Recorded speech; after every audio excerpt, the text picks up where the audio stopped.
말씀 봉독하도록 하겠습니다. 함께 보실 말씀은 마가복음 6장 45절에서 56절 말씀입니다. 마가복음 6장 45절에서 56절 말씀입니다.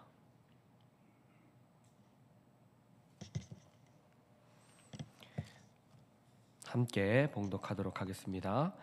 예수께서 즉시 제자들을 재촉하사 자기가 무리를 보내는 동안에 배 타고 앞서 건너편 벳세다로 가게 하시고 무리를 작별하신 후에 기도하러 산으로 가시니라.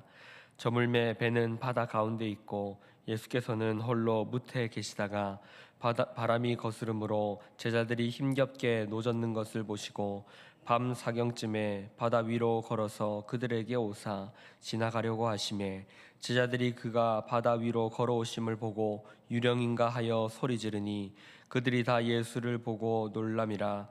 이에 예수께서 곧 그들에게 말씀하여 이르시되 안심하라, 내니 두려워하지 말라 하시고 배에 올라 그들에게 가시니 바람이 그치는지라. 제자들이 마음에 심히 놀라니 이는 그들이 그 떡 떼시던 일을 깨닫지 못하고 도리어 그 마음이 둔하여졌음이로라. 건너가 게네사렛 땅에 이르러 대고 배에서 내리니 사람들이 곧 예수신 줄 알고 그 온 지방으로 달려 돌아다니며 예수께서 어디 계시다는 말을 듣는 대로 병든 자를 침상째로 메고 나아오니 아무데나 예수께서 들어가시는 지방이나 도시나 마을에서 병자를 시장에 두고 예수께 그의 옷가에라도 손을 대게 하시기를 간구하니 손을 대는 자는 다 성함을 얻으니라. 아멘.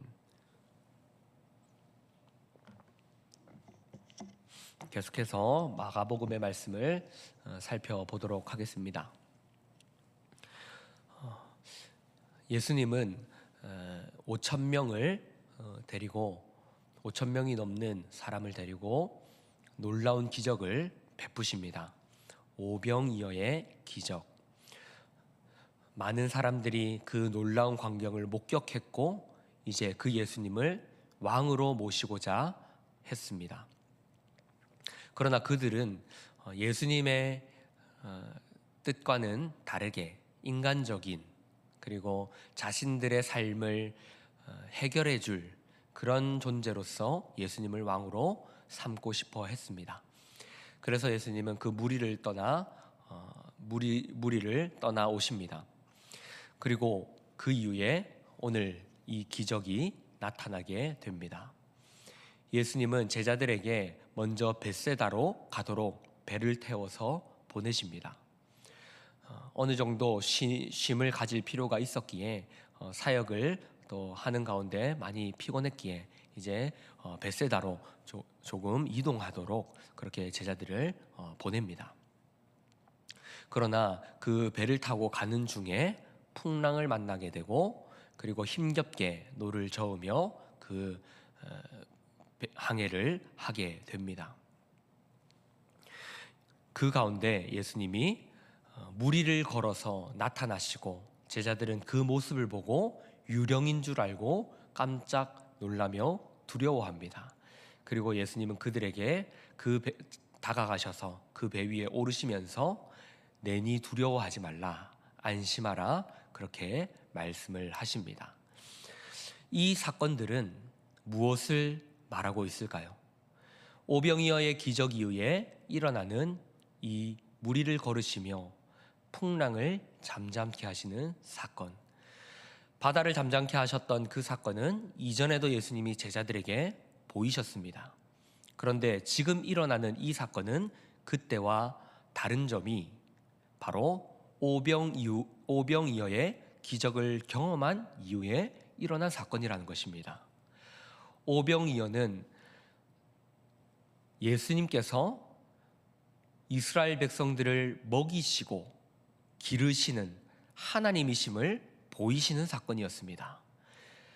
이스라엘 백성들이 광야에서 40년 동안 훈련받고 있을 때 그들은 농사를 짓지도 않았고 사냥을 하지도 않았습니다.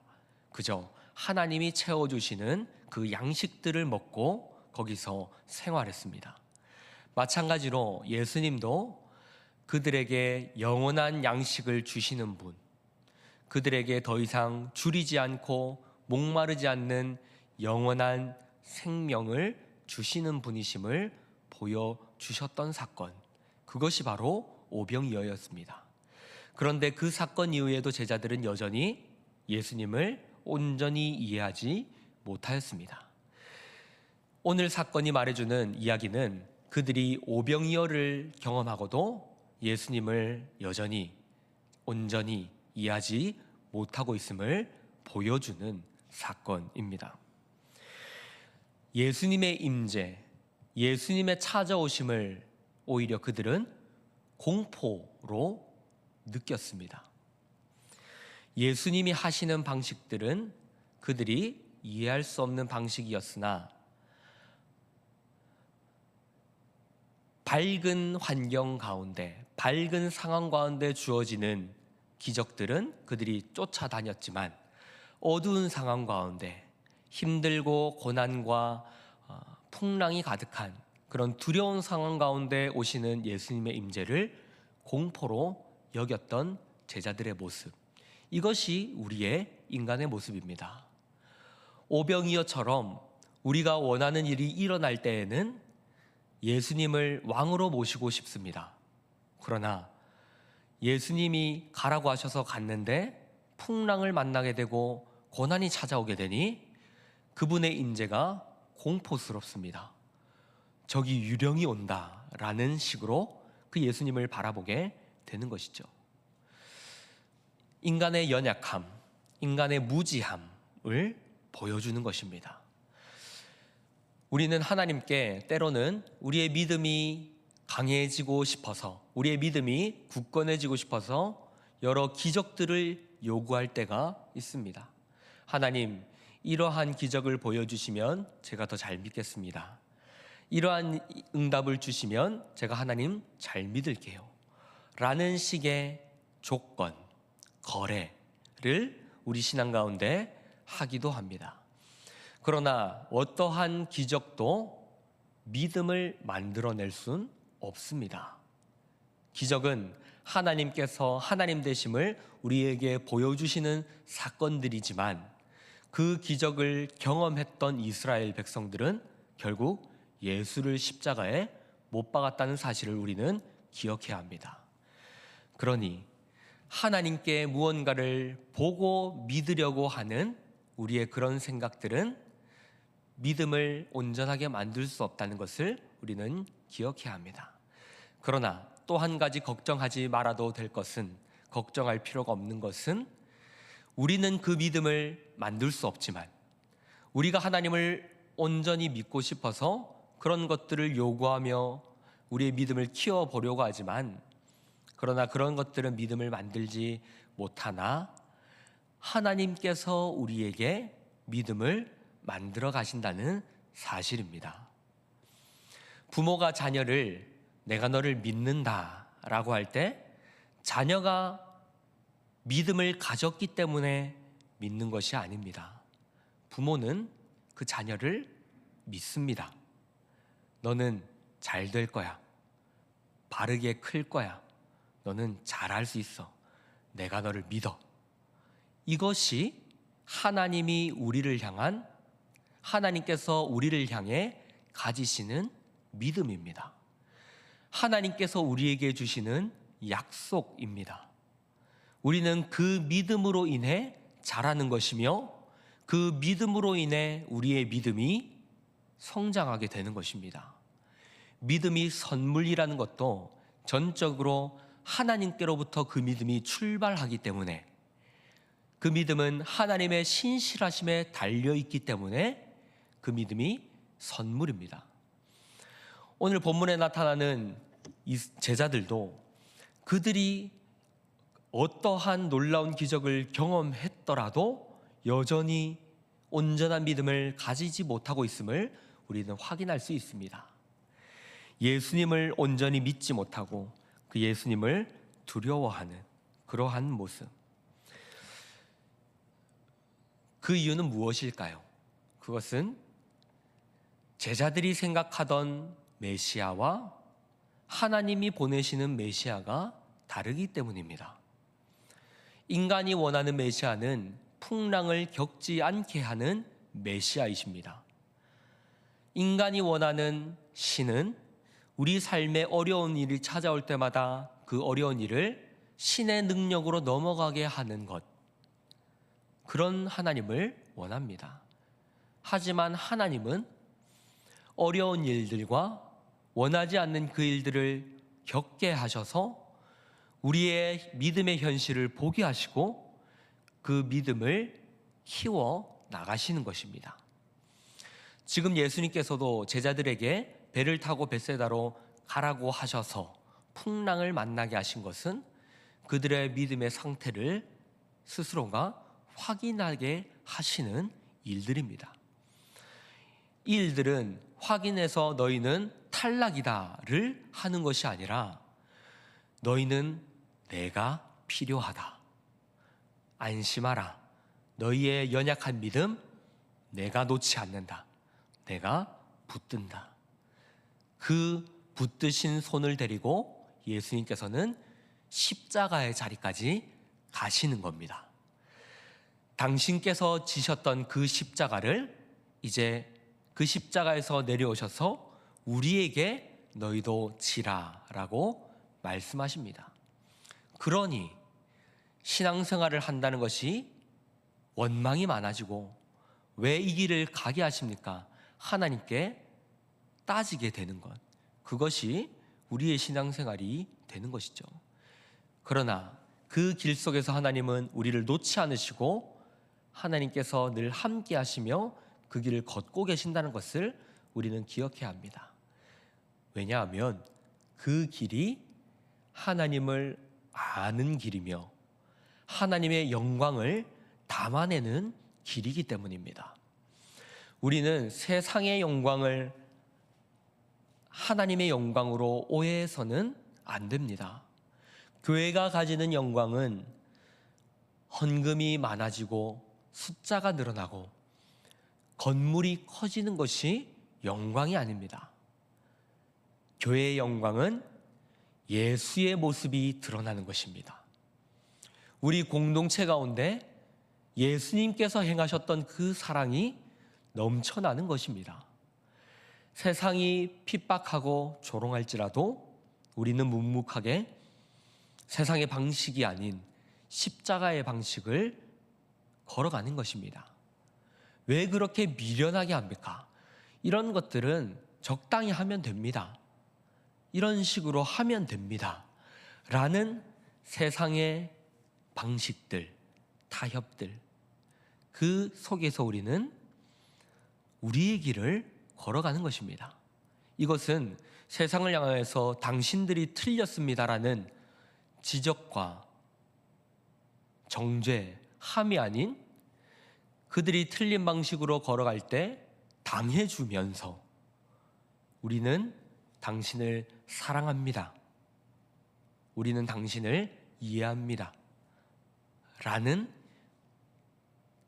넉넉함을 보일 수 있어야 하는 것입니다. 제자들이 놓쳤던 것은 하나님 나라입니다. 하나님 나라가 어떤 것인지를 알지 못하였기 때문에 그들은 예수님이 하는 일이 무엇인지 이해하지 못했던 것입니다. 예수님이 이 땅에 오셔서 계속 하시는 일들은 하나님 나라입니다. 인간의 실패로 인해서 하나님 나라가 임하지 못하자 하나님께서는 그 하나님 나라의 왕이신 예수를 직접 보내시고 그 나라를 임하게 하십니다. 우리가 하나님 나라를 만든다는 것을 오해해서는 안 됩니다. 하나님 나라는 우리가 가는 것이 아니라 가까이 오는 것입니다. 예수님께서 세례받으신 이후에 첫 설교가 때가 찼으니 때가 찼다. 하나님 나라가 가까이 왔다라고 설교하셨습니다. 너희가 열심히 잘 믿어서 하나님 나라를 들어가라는 것이 아니라 이제 그 때가 왔다. 하나님의 나라가 임하였다라고 말씀하십니다. 우리가 하나님 나라를 가게 되는 것이 아니라 그분께서 우리가 가지 못하는 그 나라를 가지고 찾아오신 것입니다. 그래서 이제 우리는 이 땅에서 시작된 하나님 나라를 살아갑니다. 제자들은 그 하나님 나라의 의미를 이해하지 못하여서 세상의 방식으로 성공하여서 권력을 가져서 그 나라를 만들려고 했던 것입니다. 그러나 예수님은 그 나라가 그런 식으로 세워지지 않는다는 것을 계속해서 보여주십니다. 이 풍랑에서 풍랑을 잠잠케 하시며 그 제자들을 찾아오시는 사건 이후에 또다시 병자들을 고치십니다. 예수님의 사역은 사람들을 찾아가시고 그들을 돌보시고 살리시는 일들을 하신다는 것입니다. 풍랑을 잠잠케 하시는 그분께서 사람들을 고치십니다. 즉 세상의 주관자이시고 세상의 창조주이시며 세상의 왕이신 그분은 세상을 심판하여 망하게 하려는 것이 아니라 죄인들을 찾아가셔서 그들을 회복시키시고 구원시키시려고 오셨다는 사실입니다. 우리는 예수님의 이 모습을 기억해야 합니다. 사랑하는 성도 여러분, 교회의 사명은 사람들을 살리는 겁니다.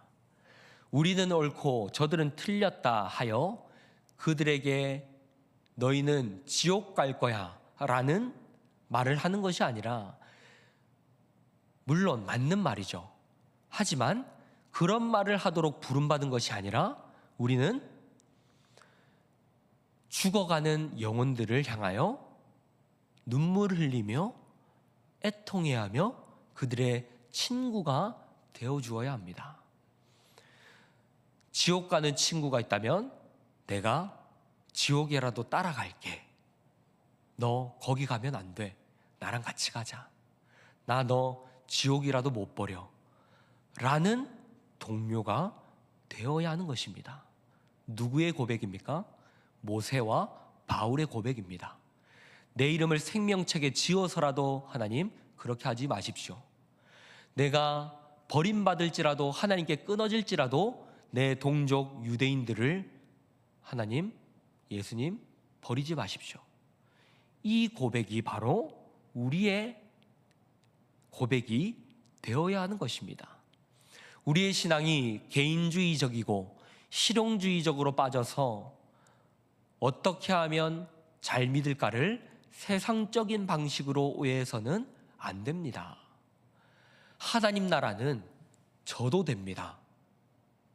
죽어도 됩니다. 망해도 됩니다. 그 위에 하나님이 부활 생명을 싹 틔우겠다고 하십니다. 그것이 예수께서 보이신 부활 소망입니다. 예수를 믿는다는 것, 그리스도인이 된다는 것, 기독교를 믿는다는 것, 우리는 이것을 바르게 이해해야 합니다. 우리는 쉽게 제자들을 비판하며 성경을 자주 읽어왔습니다. 제자들은 참 바보 같아. 예수님이 행하시는 그 놀라운 일들을 보고도 왜 못 믿어? 라는 식으로 제자들을 비판합니다. 그러나 우리는 예수님의 십자가 사건을 보고 나서 다시 이 일들을 확인하고 있지만 제자들은 예수님이 어떻게 죽으시고 부활하시는지를 알지 못했습니다. 그리고 이러한 예수님의 기적들을 만나고 있는 것이죠. 이런 것들은 예수님이 제자들을 어떻게 길러가시고 믿음을 만들어가고 계신지를 보여주는 것입니다. 예수님이 제자들의 믿음을 기르시는 것은 밝은 상황이 아니라 어둡고 앞이 캄캄한 그 상황 가운데 예수님께서 그 제자들의 마음을 조명시키셔서 그들의 마음을 보게 하셔서 예수님이 누구신가, 예수님이 어떤 분인가를 생각하게 만들고 계신 것입니다. 우리도 마찬가지입니다. 사랑하는 성도 여러분, 우리에게 일어나는 고난과 원치 않는 일들은 하나님께서 우리를 망하게 하려고 하시는 것이 아니라 우리의 믿음을 기르고 계신다는 것을 기억하십시오. 하나님이 인도하시는 방식은, 하나님이 인도하시는 길은 가장 빠른 길이 아니라 가장 완전한 길입니다. 하나님은 우리가 원하는 대로, 우리의 요구대로 응답하지 않으시지만, 우리가 원하는 시기에 그 대답을 주지 않으시지만, 그러나 하나님의 응답은 가장 완전합니다. 우리를 당신의 자녀로, 당신의 백성으로 완전하게 만드시는 길을 하나님께서는 인도하고 계십니다. 저와 여러분이 그 길을 걷고 있는 것입니다. 그러므로 사랑하는 성도 여러분, 어떤 일이든지 괜찮습니다. 어떤 역경이든지 괜찮습니다. 하나님은 그 일을 통해서 우리의 인생에 꽃을 피우실 것입니다. 그 일들을 통해서 우리가 하나님의 영광의 찬송이 되게 하실 것입니다. 그러니 우리는 그 하나님께 붙들려서 철저하게 끌려다니면 됩니다. 아버지께서 알아서 우리의 인생을 만들어 가십니다. 때로는 불평해도 괜찮습니다. 하나님께서 그 불평을 바꾸실 것입니다. 그 불평 가운데 결국 감사하는 신앙의 자리까지 우리를 만들어 가실 것입니다. 왜냐하면 하나님이 우리를 포기치 않으시기 때문입니다. 말씀을 정리하겠습니다. 사랑하는 성도 여러분, 제자들은 오병이어의 기적 이후에 찾아오신 그 예수님을 보며 놀랐습니다. 두려워하였습니다. 그 이유는 예수님이 어떤 분이신지를 온전히 이해하지 못하였기 때문입니다. 그러나 결국 예수님께서 십자가에서 죽으시고 부활하시고 승천하셔서 그 제자들에게 성령을 보내주시면 그들은 이제 예수님을 온전히 이해하게 되며 하나님 나라를 위하여 인생을 바쳐 살게 될 것입니다. 우리가 하나님 나라를 위해 사는 것도 우리가 믿음을 가졌기 때문이 아니라 하나님이 우리를 찾아오시며 우리에게 포기치 않는 그 믿음을 보여주심으로 우리는 그 믿음으로 인하여 하나님을 따르게 되는 것입니다. 저 여러분이 그 하나님께 붙들린 인생을 살아가고 있다는 것을 기억합시다. 그리고 우리에게 맡겨진 자리에서 우리에게 주어진 역할을 감당합시다. 그것은 다른 사람을 판단하는 것이 아니라 동료로 부름받은 것입니다. 내 옆에 있는 사람을 사랑하고 도저히 사랑할 수 없는 그 존재들을 품으며 참고 그 속에서 하나님의 형상이 만들어진다는 것을 기억합시다. 그 인생을 기쁨으로 걸어가시는 저 여러분이 되시기를 주님의 이름으로 축복합니다. 우리 말씀을 기억하며 찬송하도록 하겠습니다. 우리